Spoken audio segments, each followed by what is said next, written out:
If you're watching this, chances are you've heard whispers about something most men your age don't openly talk about: masturbation. It's a topic that's wrapped in awkward silences, subtle shame, or dismissed altogether. Maybe you've told yourself it's a habit best left behind, something that men your age just shouldn't do anymore. Maybe you feel embarrassed even thinking about it, like it's a secret you have to hide. But what if I told you that this very habit, this private part of your life, might be quietly working in your favor, especially when it comes to your prostate health? That what some have labeled as shameful or even harmful could actually be one of the gentler ways you care for your body, even in your later years. I'm Dr. Alan Mercer, and I want to talk honestly with you today, not as a distant doctor throwing facts your way, but as someone who sat with hundreds of men in their 60s, 70s, and beyond, listening to the things they rarely say out loud. This isn't about judgment or hype. It's about your health, your well-being, and giving you insights that can help you feel more comfortable and more hopeful about your body. Because I know from experience that men in this stage of life are often caught between wanting to maintain their vitality and feeling overwhelmed by misinformation, stigma, or simply tired of solutions that promise the world but deliver little. Let me tell you about one of those men, Mr. Reynolds. He came to see me not too long ago, a man in his late 60s with worry etched deep in his eyes. He'd been feeling uncomfortable, had a few scares about his prostate, and carried a burden that many men silently bear: the belief that his body was somehow failing him, and that his private habits were part of the problem. Mr. Reynolds was reluctant at first to bring up something as personal as masturbation. He worried I'd dismiss him or think less of him. But after we talked, something shifted. He confided that he still masturbated regularly and had been doing so for decades. He was convinced it was wrong for a man his age to still have those urges or to act on them. He felt a mixture of guilt and embarrassment. Yet the surprising truth was that his habit wasn't a sign of weakness or something to hide. In fact, it was part of what helped keep his prostate healthier than many men his age. His story is not unique. It's one of many I've heard where older men wrestle with their bodies in silence, unsure if what they're doing is helping or hurting. And it's a conversation worth having because understanding your prostate and how your body works is a key part of caring for yourself deeply. So, what exactly happens to the prostate when you ejaculate? Let's take a moment to think about it simply. The prostate, often called the male G-spot by some, is a small but powerful gland nestled just below the bladder. Its job is to produce seminal fluid, the nourishing liquid that carries sperm. But it's more than just a fluid factory. It's an organ that depends on healthy circulation and regular activity to stay well. Imagine the prostate as a kind of kitchen sink trap. Normally, when you flush the sink, water sweeps away debris and keeps things clean. But if the sink never flushes, grime builds up and the smell starts to linger. In the same way, ejaculation acts as a flushing mechanism.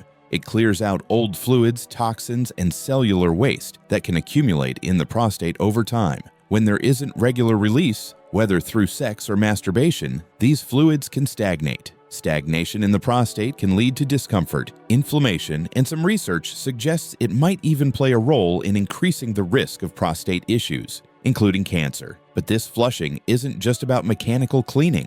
The process of ejaculation also improves blood flow to the prostate, which nourishes the tissue and keeps it resilient. This enhanced circulation is like giving your prostate a gentle massage from the inside, encouraging the health of the glandular cells and helping prevent the kinds of blockages or irritations that can lead to trouble down the road. Now, you might be thinking, is there solid evidence to back this up? Or is this just old wives' tales dressed up in fancy words? It's an important question, and the answer lies in some compelling research that's been quietly emerging over the years. One of the most notable studies comes from Harvard University, which followed tens of thousands of men over many years. Their findings showed that men who ejaculated 21 or more times per month had a significantly lower risk of developing prostate cancer compared to men who ejaculated less frequently. This wasn't a small difference. It was a striking correlation that caught the attention of many health professionals.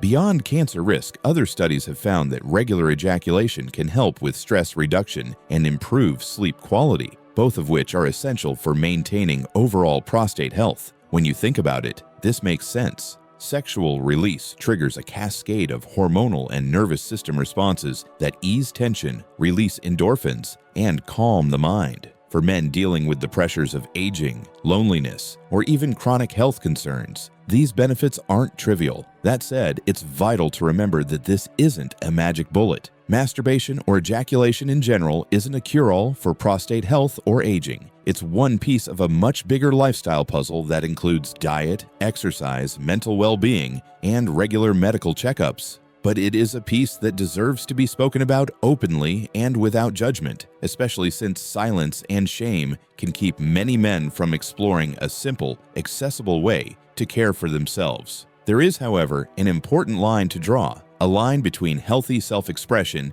and behaviors that might actually do more harm than good. Masturbation, like many things in life, is healthiest when it's balanced and mindful. For some men, particularly those who are lonely, isolated, or struggling emotionally, it can become a way to cope with feelings of disconnection. And while there is no shame in seeking comfort, it's worth reflecting on whether this habit is nourishing your body and spirit or simply filling an empty space. Compulsive or excessive masturbation, when it becomes a substitute for meaningful human connection or causes physical discomfort, may signal that it's time to look deeper into the reasons behind the behavior. This is not about policing your body, but about being gentle with yourself and recognizing when a habit might be covering up other unmet needs. I encourage every man watching to ask themselves honestly, is this habit helping me feel more alive and connected? Or is it masking something I'm afraid to face? For many, masturbation remains a natural and positive way to express sexuality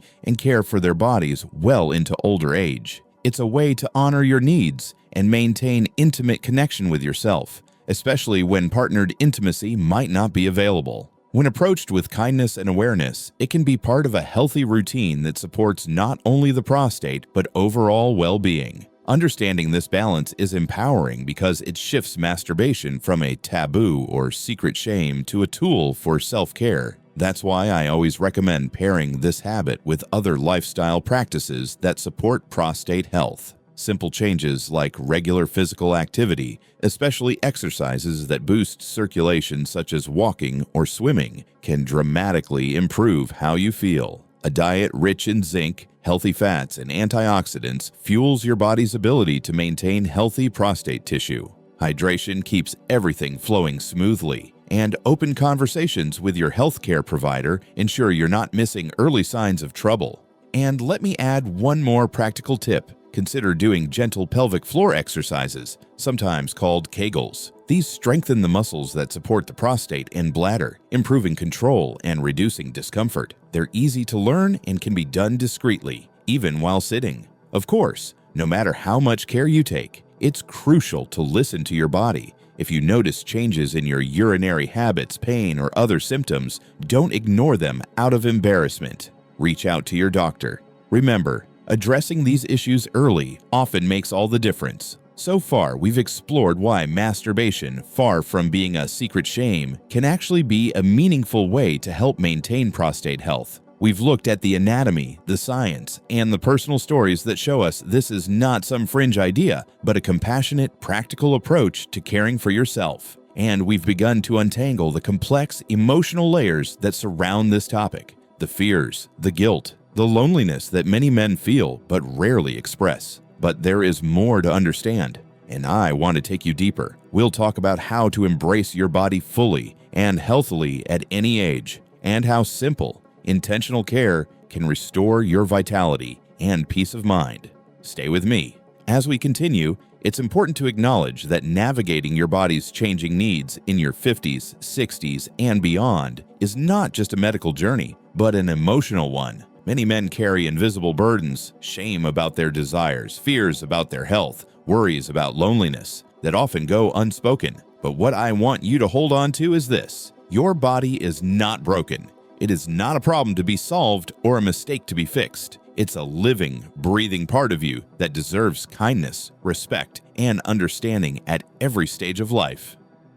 Masturbation, when seen through this compassionate lens, transforms from a taboo into a tool for self-respect. It's a quiet act of reclaiming your body's vitality, a gentle acknowledgement that pleasure and health can walk hand in hand. And this is not about chasing youth or ignoring age. It's about honoring your present self and the wisdom that comes with experience. You have lived through decades of change, and your body is adapting, reshaping itself with every passing year. Rather than resisting that, you can learn to work with it, to nurture it with patience and love. This perspective can feel revolutionary, especially if you've spent years internalizing messages that say sexual expression should diminish or disappear as you age. But the truth is, many men find that their connection to their bodies deepens, not fades, with time. Pleasure becomes less about urgency or performance and more about presence, comfort, and connection to oneself. This shift can open doors to a new kind of vitality, one that's rooted in self-care rather than expectation. So how do you move from understanding to practice? How do you weave these ideas into your daily life in a way that feels natural and sustainable? Start with small, intentional acts. Carve out moments where you listen to your body without judgment, whether that means allowing yourself time for masturbation without guilt or simply noticing how your prostate feels after physical activity. These moments build a foundation of trust between you and your health. If you have a partner, consider opening gentle conversations about intimacy and how it may be evolving for both of you. These talks might feel vulnerable or awkward at first, but they're vital for maintaining connection and mutual understanding. For those without a partner, find other ways to foster intimacy with close friends, family, or even through mindful practices like meditation or journaling. Remember, intimacy is not just physical, it's emotional, mental, and spiritual too. Physical movement is another cornerstone. Exercise isn't about chasing a particular body ideal. It's about honoring your body's need to stay active and engaged. Walking in fresh air, stretching gently, or swimming can improve blood flow, reduce inflammation, and boost mood. These benefits ripple out, supporting not only your prostate, but your heart, brain, and overall sense of well-being. Nutrition also plays a subtle but crucial role. Foods rich in zinc, like pumpkin seeds, nuts, and legumes, alongside healthy fats from fish or olive oil, nourish your prostate cells. Antioxidant-rich fruits and vegetables help reduce inflammation and oxidative stress. These aren't quick fixes, but lifelong companions on your health journey, helping to maintain balance and resilience. Throughout all of this, I urge you to be patient with yourself. The path to vitality isn't linear. Some days you'll feel strong and hopeful. Other days might bring frustration or fatigue. That's part of being human.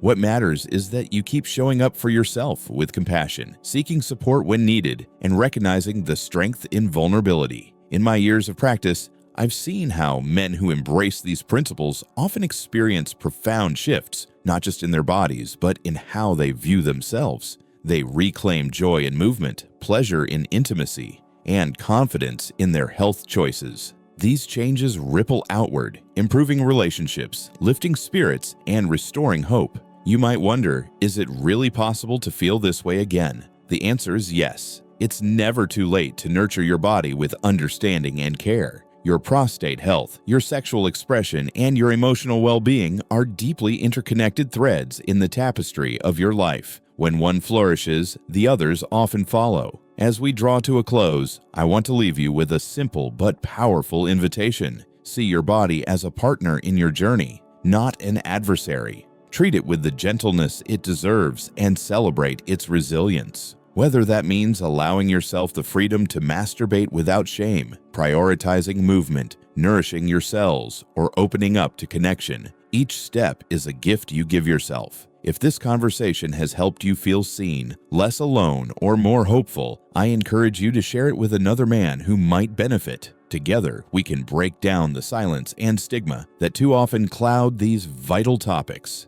And if you ever feel unsure or concerned about your prostate or overall health, don't hesitate to reach out to your healthcare provider. Asking for help is a sign of strength, not weakness. Remember, vitality is not about racing against time. It's about cultivating care, presence, and connection, qualities that grow richer with age. Your body's story is still unfolding, and you hold the pen. Treat each chapter with kindness, listen deeply, and know that you are worthy of health, pleasure, and peace. Thank you for trusting me with this conversation. I'm Dr. Alan Mercer, wishing you health, hope, and the courage to care for yourself in all the ways you deserve.